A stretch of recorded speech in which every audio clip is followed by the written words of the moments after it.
শীতের সন্ধ্যায় মাঠের ধারে বসে বন থেকে শুকনো কাঠ এনে আমরা বন্ধুরা মিলে একটু আড্ডা দিতে দিতে আগুন পোহাচ্ছিলাম। শীত মানেই কুয়াশা, শীত মানেই কুয়াশার শিশিরে ভেজা সন্ধ্যায় শীতল বাতাস মনের কোণে শিহরণ জাগায়। পরিষ্কার নীল আকাশ। মাঠের দক্ষিণ দিকে গভীর বন থেকে শেয়ালের ডাক শোনা যাচ্ছে। এমন নীরব রূপমুগ্ধকর সন্ধ্যায় আমরা নিজেদের মধ্যে কিছু বিষয় নিয়ে আলোচনা করছি। এমন সময় সুমন বলল, ভাই, অঘ্রাণ মাসটা পড়তে না পড়তে ঠান্ডা দেখেছিস তো, একেবারে জাঁকিয়ে পড়েছে। এবার মনে হচ্ছে শীতকাল। আমার নাম রূপম। আমি বললাম, আহ, এই শীতের সন্ধ্যায় খোলা আকাশের নিচে আগুন পোহাতে বেশ ভালোই লাগছে। ওহ, কি আরাম। এই হৃদয়, এই আর দুটো কাঠ দে তো, নয়তো আগুনটা নিভে যাবে। হৃদয় দুটো কাঠ আগুনের মধ্যে ঠেলে দিল।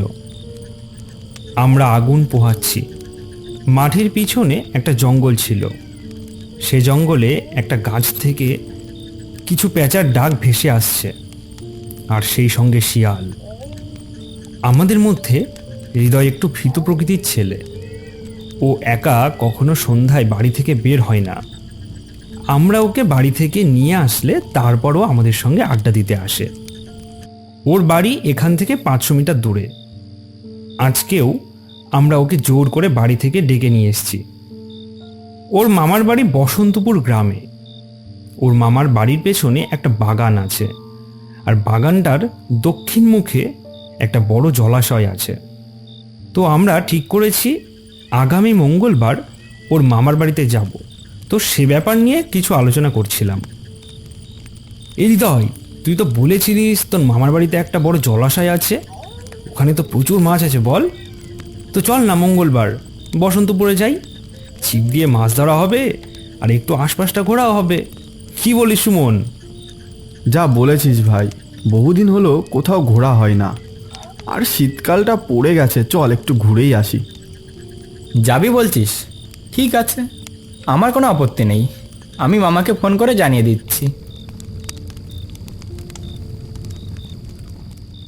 হৃদয় বাড়ি এসে ওর মামাকে ফোন করে আমাদের যাওয়ার সংবাদ পাঠিয়ে দেয়। মামাও খুব খুশি হয়, বহুদিন পর তার ভাগ্নে হৃদয়কে দেখবে। মঙ্গলবার সকালে সুমন আর আমি স্টেশনে অপেক্ষা করছি হৃদয়ের জন্য। দেখেছিস তো, ওর সব কিছুতেই দেরি। আজও দেখ, ট্রেনের সময় হয়ে গেল, এখনও আসলো না। দাঁড়া দাঁড়া, এখনো 15 মিনিট সময় আছে। ওই তো ওই তো ওই দেখ, ওই দেখ, ও আসছে।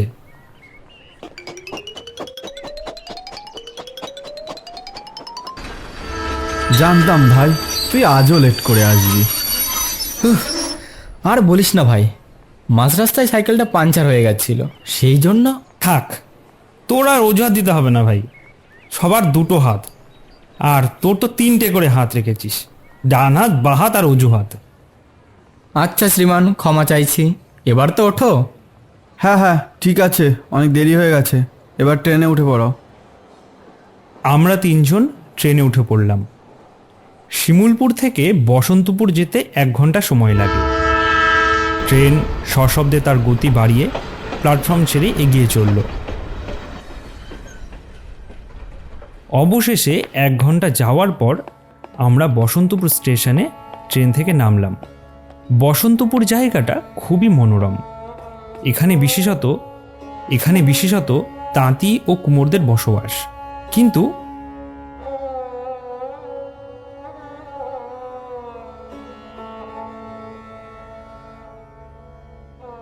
আর তার পাশাপাশি মাঠে ধানের ক্ষেত, বাড়ির দক্ষিণ দিকে একটা বাগান আর একটা বড় পুকুর আছে। তো আমরা রিক্সায় করে গ্রামের কাঁচা মাটির রাস্তা দিয়ে এসে অবশেষে মামার বাড়ি পৌঁছে গেলাম। সুমন আর আমি প্রথমবার ওর মামার বাড়িতে আসলাম। এমন সুন্দর গ্রাম্য পরিবেশ দেখে আমার মন ভীষণভাবে আপ্লুত হয়ে উঠল। মামার বাড়ির সদর গেটটা খুলে ভেতরে প্রবেশ করলাম। দোতলা বাড়ি। বাড়িটা অনেকটা বড় জায়গা জুড়ে অবস্থিত।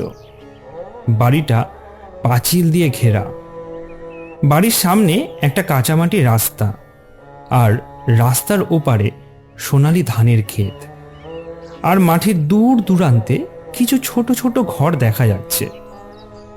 বাড়িটার দক্ষিণ দিকে, অর্থাৎ বাড়িটার পেছনে একটা বড় বাগান আছে।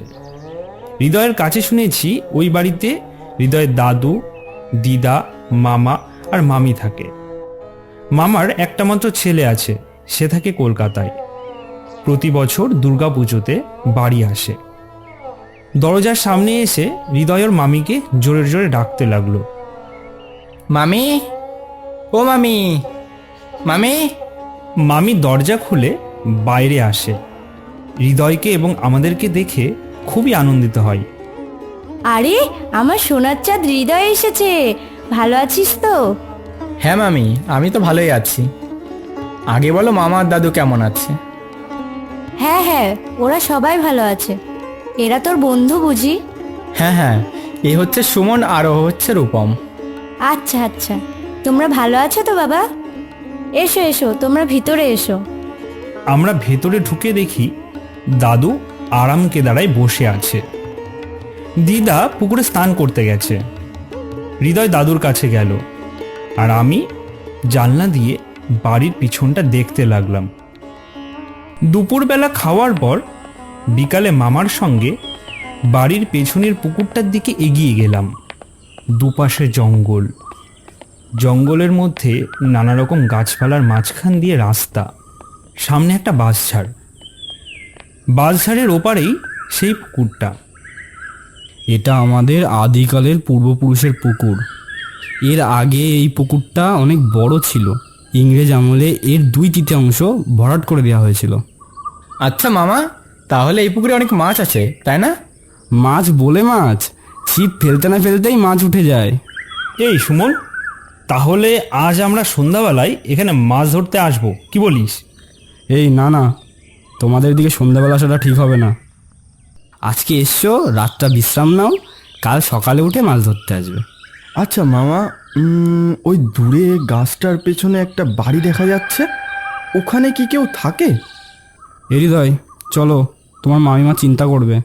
সন্ধ্যা হয়ে এলো প্রায়, আমরা বাড়ির উদ্দেশ্যে রওনা দিই। মামা সুমনের কথায় অতটা গুরুত্ব দিলেন না। কথাটা এড়িয়ে গিয়ে আমরা সকলে বাড়ির দিকে রওনা দিই। রাতে খাওয়া দাওয়া সেরে বিছানায় আমি ওই পুরনো বাড়িটার কথা ভাবছিলাম।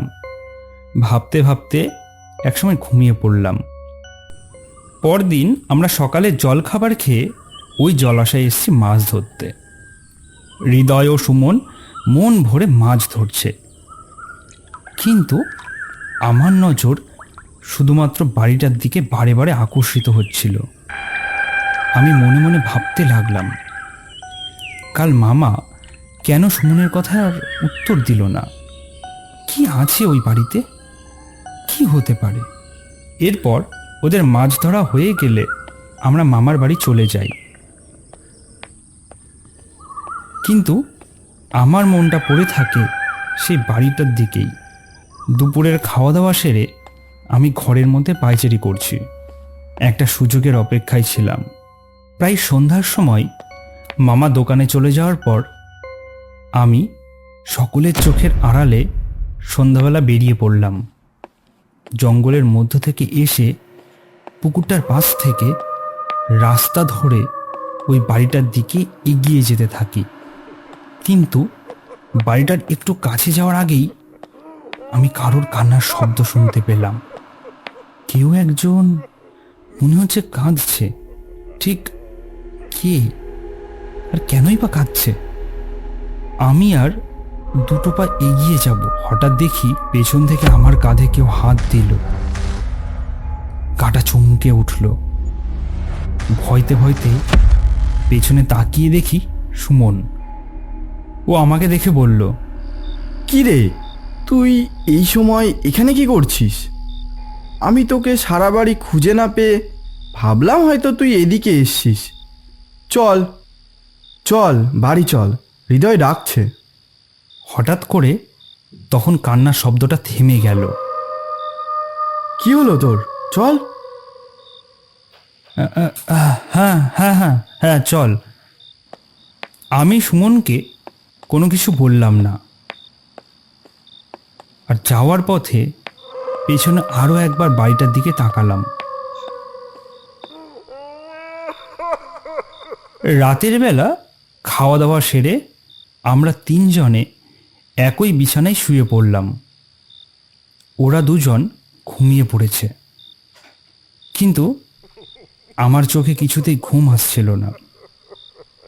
বারে বারে শুধু ওই কান্নার শব্দটা আমাকে অতিষ্ঠ করে তুলেছিল।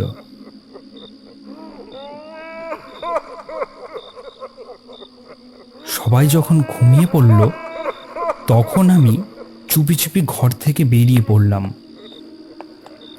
আজ ছিল অমাবস্যা, তাই ঘন জঙ্গলটা আরও অন্ধকারময় হয়ে গেছে। তার সাথে কুয়াশা আর শীতের কনকনে ঠান্ডা হাওয়া শরীরে যেন শিহরণ জাগিয়ে দিচ্ছে। আশপাশ থেকে শেয়াল আর পেঁচার ডাক যেন আরও জোরালো হয়ে উঠেছে। মনে মনে ভয় আর জানবার একটা উৎসাহ দুটোই একসাথে কাজ করছিল।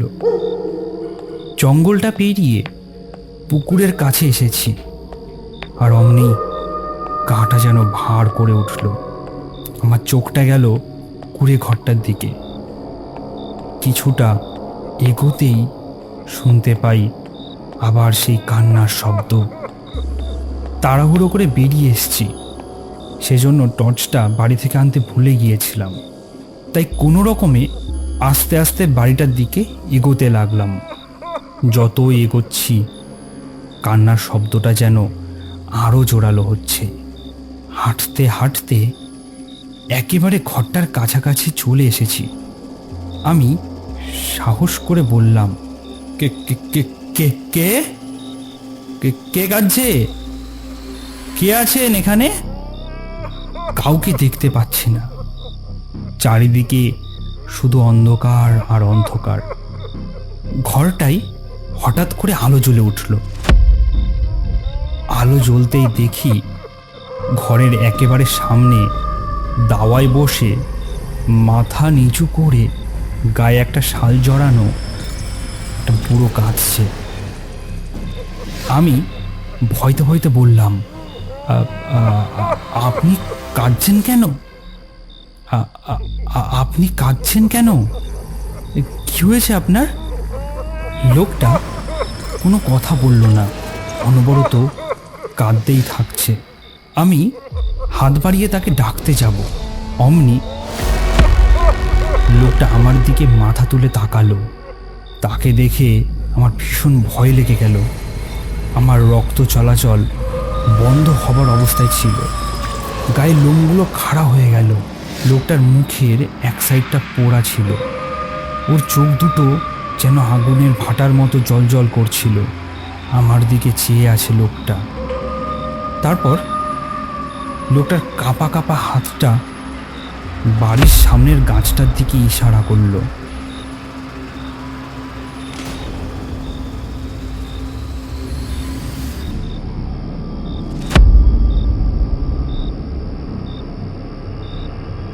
আমি ধীরে ধীরে পেছন ফিরে যা দেখলাম তাতে আমার দম বন্ধ হবার জো।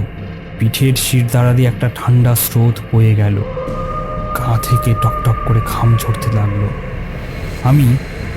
আমি দেখলাম সেই গাছটাই একটা তরুণ যুবক গলায় দড়ি দিয়ে ঝুলছে। তার মুখটা পুরো ক্ষত বিক্ষত অবস্থায়, জিভটা বাইরে বের করা। আমার কাছে এটাই সবচেয়ে ভয়ঙ্কর ব্যাপার যে আমি আসার সময় এই গাছে কাউকে দেখিনি। তাহলে এখন যেটা চোখের সামনে দেখছি সেটা কি? গায়ে কোনো বল কাজ করছে না, মুখ থেকে চিৎকার করার মতো শক্তি আমি হারিয়ে ফেলেছি।